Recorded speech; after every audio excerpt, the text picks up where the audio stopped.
Okay, good afternoon. Hi everyone. So my project is Dementia, Demystifying the Neurological Disorder and Exploring the Treatment Modalities. So a little bit about my background about why I am interested in this field is that for many years of my life I have been researching neurodegenerative diseases as well as the disorder of dementia.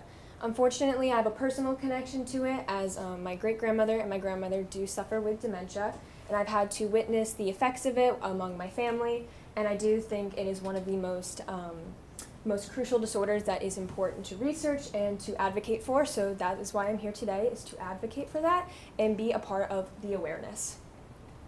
So to start out, I will be talking about my analysis of my paper. I will be going into two different sections, which is the argument of my paper, and then the first portion of my project, which was the definition of dementia, the types of dementia, and the neurodegenerative diseases that are linked with it. The second portion will be the why. So why is there no cure? And then my third portion will be my real-world connection. Why does this matter on a global scale? Why does this matter in the US? Why is this personal to me? And also, how does this affect us socially, politically, or economically?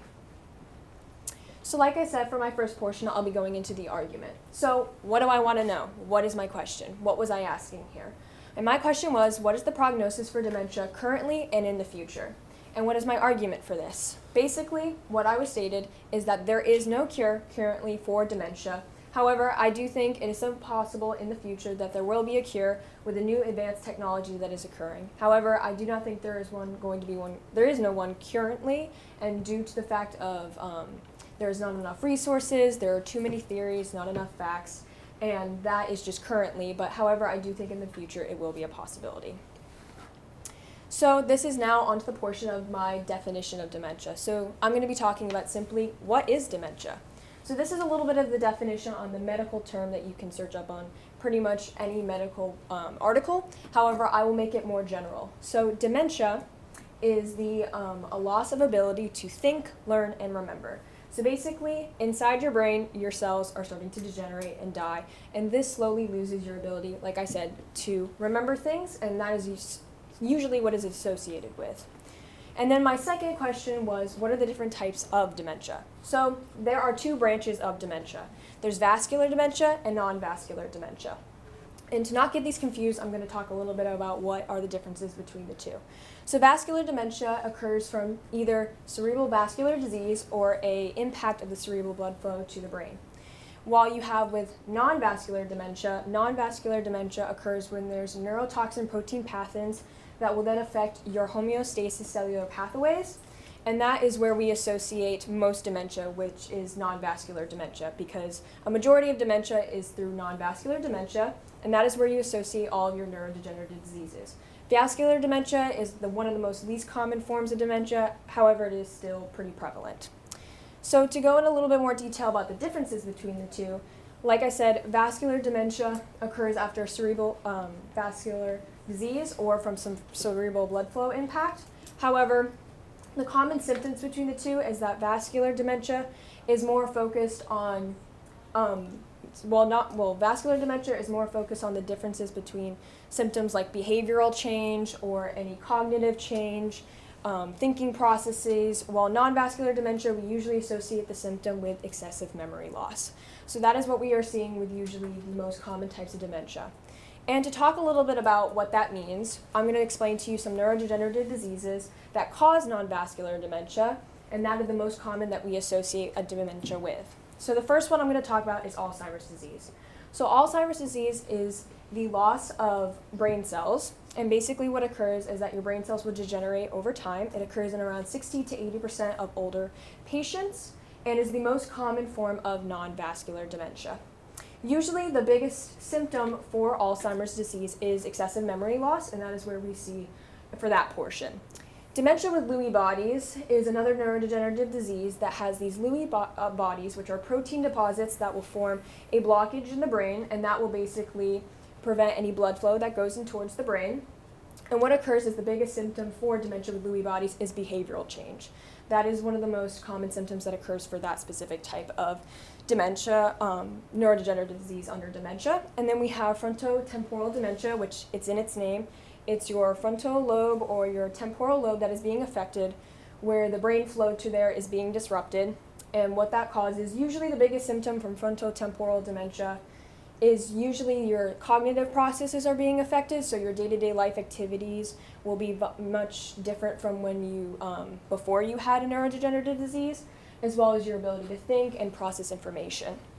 We also have the last one, which is the least common on this list, however still important, is Parkinson's disease. And Parkinson's disease is a neurodegenerative disease that basically what occurs is it affects your nervous system, and your nerve cells unfortunately get affected, and that is what causes the biggest symptom, which is shaking or tremors.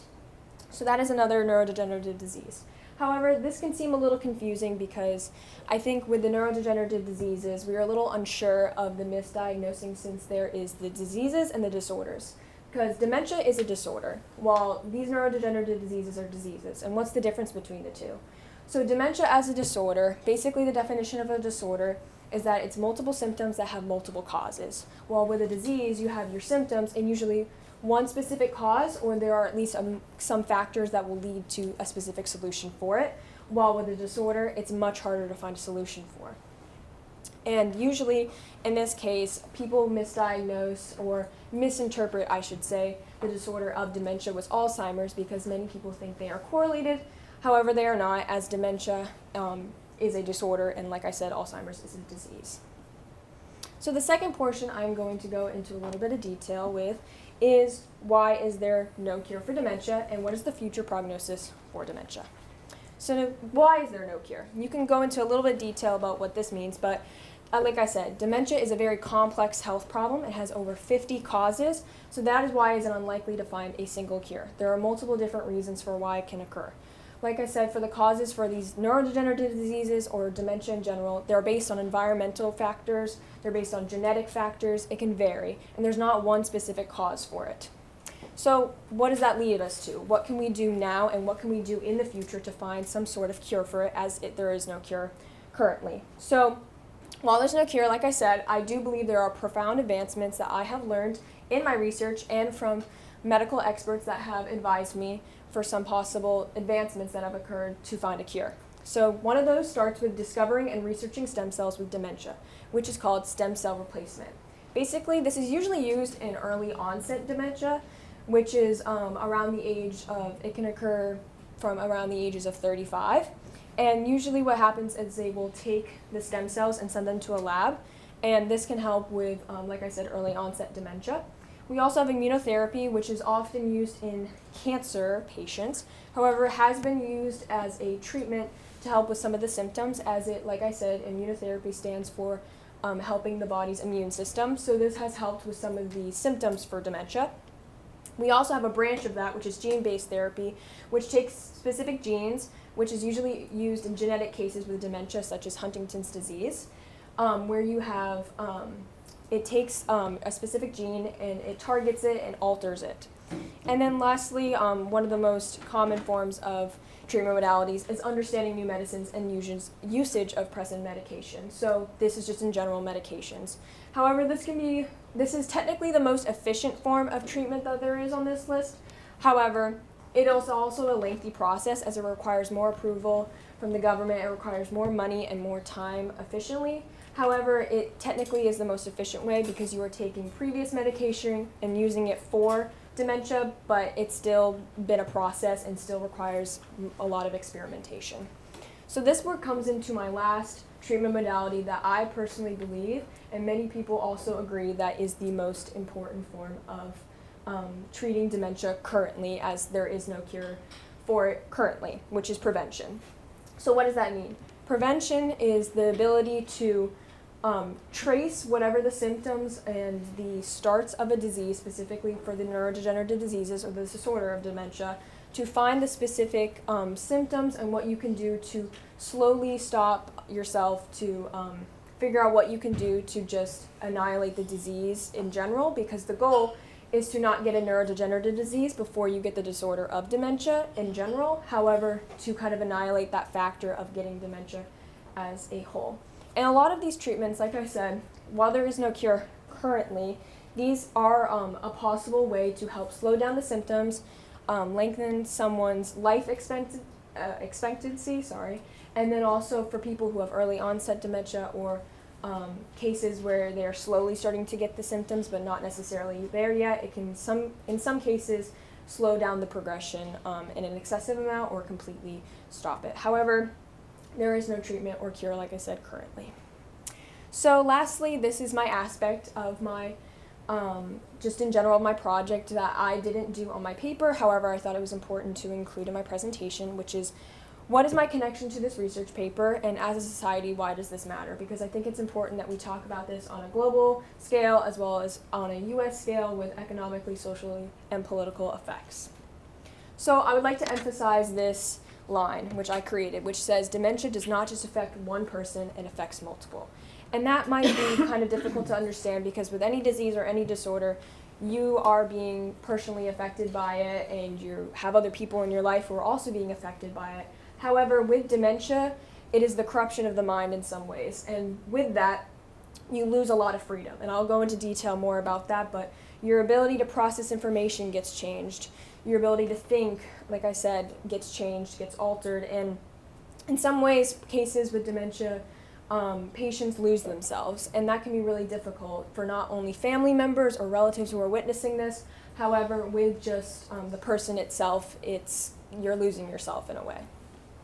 So, like I said, about the real-world connection, there's many different connections or effects about this, but to start with the emotional or social effects, families do often get split apart. While I've seen this personally in my life, there's also many different other cases where there's a lot of symptoms for the family itself. When you're witnessing someone who does have dementia, there's a lot of emotional aspects of it.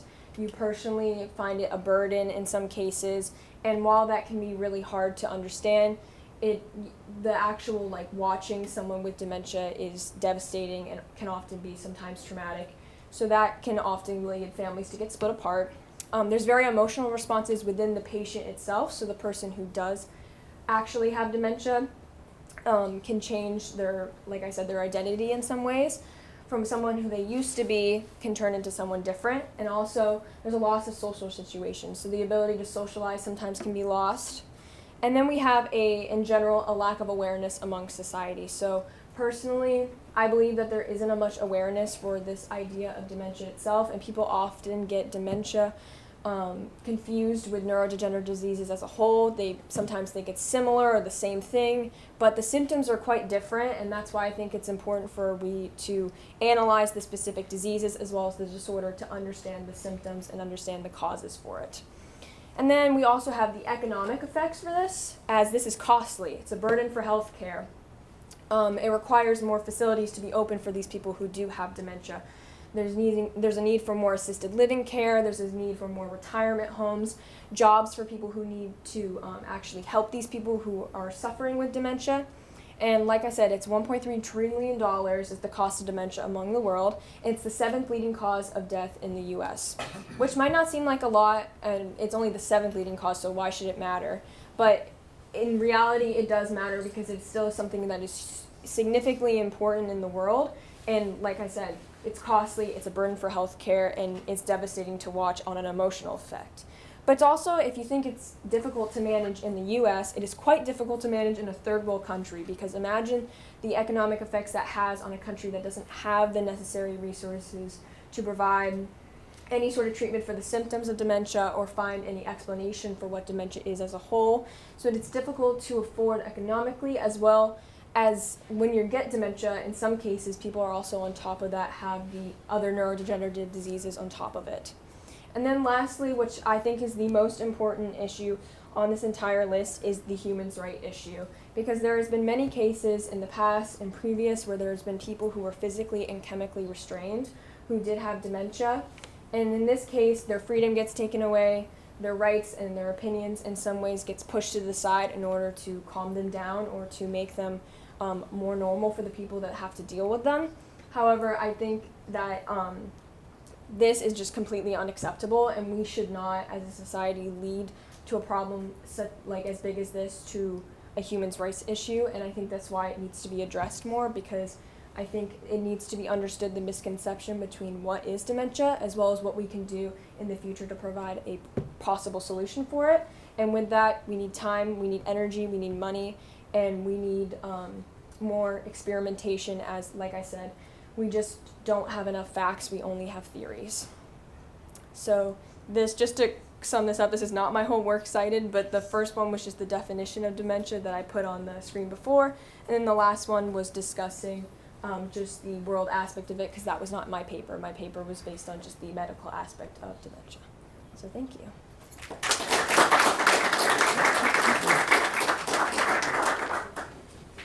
Questions? So Sadie, I really appreciated how you made the distinction between the disease and the disorders. So well done there. Thank you. And one of the potential therapies or advancements that you talked about was a gene-based therapy. Yes. Can you speak to that a little bit more? I mean, is there a gene connection to some of these diseases, or how does that work? So basically with gene-based therapy, like I said, it is more used in early cases of dementia. And what basically happens is it tackles specific genes that are being altered or changed from the dementia itself, and then it will take it and then kind of revert it to an original gene that will make more sense for the human body. But it will take a gene that's usually affected by it and turn it into a new gene to make it more effective. However, this is mainly only seen in early cases, not in later cases of dementia with people, because the age for people who usually have dementia is over 65. So it's usually under cases that maybe are either early onset dementia at 35 or 50 to 60-year-olds. So, yeah. Thank you. What are the tests given for dementia? How do they test for it? So for the testing for dementia, like I said, they have to annihilate it based on the symptoms. So in order to diagnose someone who has dementia, they have to have, I'm pretty sure, either 2 to 3 of the symptoms for dementia, but there is a long list of symptoms that you can have. But if let's say you present with some of those symptoms, then what do they do? How do they just? They take that and basically give you a diagnosis of what you're going to do for the future. And unfortunately, there isn't, like I said, other than the treatments that are used for here, if you are a normal patient that has dementia over the age of like 65, there isn't much viable options for you.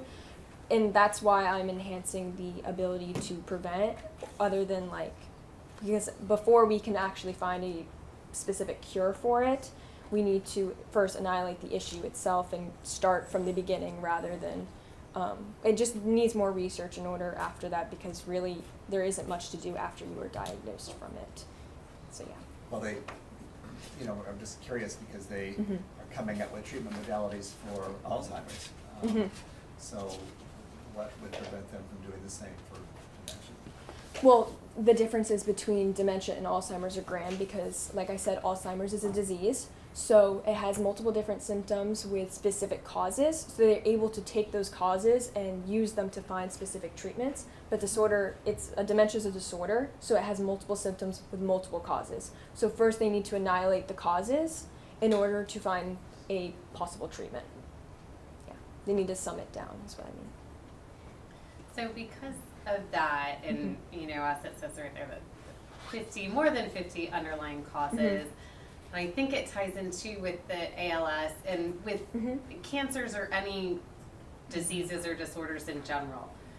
Do you think it will ever be possible that a single cure will be able to be found? Because, can you have a cure for something that has all of these different causes? Yeah. Do you think that's possible? I think the answer is hopeful, because while you want to have that kind of outcome, you really just need that research and you need that experimentation.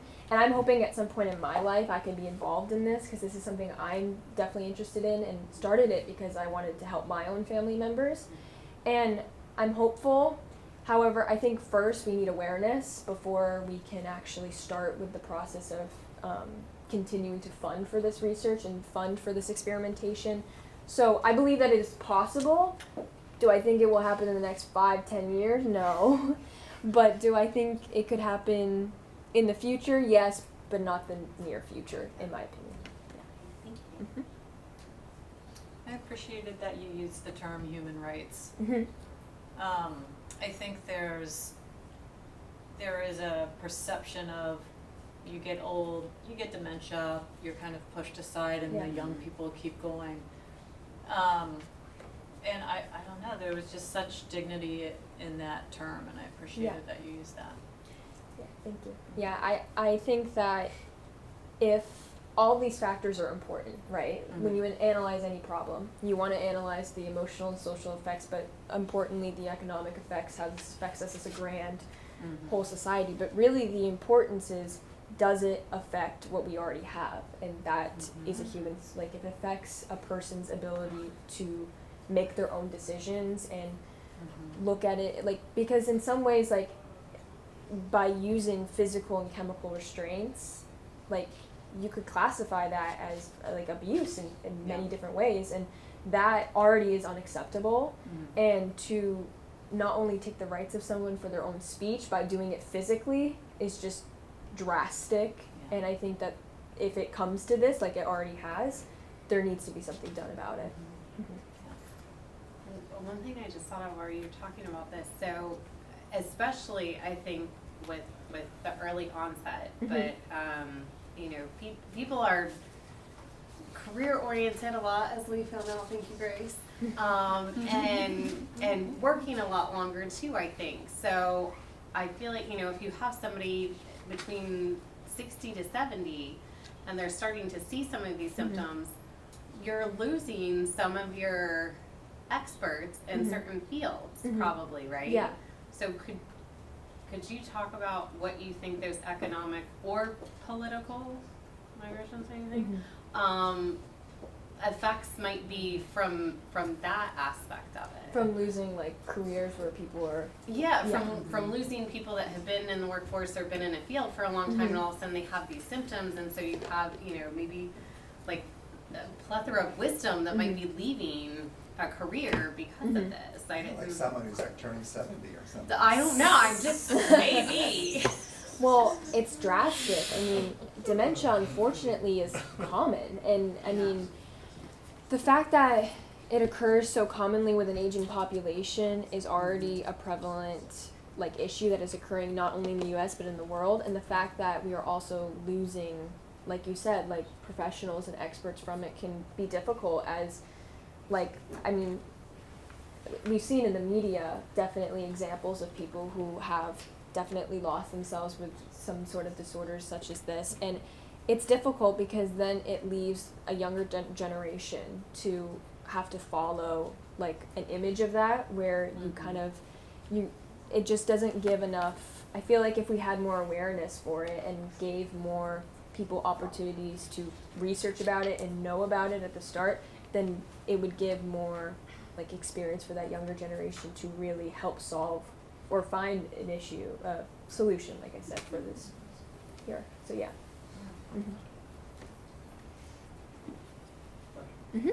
What can I do to minimize my risk for dementia later in life? Okay, so there are multiple different things that you can do, but to keep it simple and just very short, I think maintaining a healthy lifestyle by maintaining a healthy weight, by eating good foods, just there's a lot of things you can do, but I think the importance of it is to be able to find, for the neurodegenerative diseases, to find what specific causes for that you can prevent in order to prevent the disorder of dementia, because most people who do get dementia will have a neurodegenerative disease before it, since that's the most common form of dementia.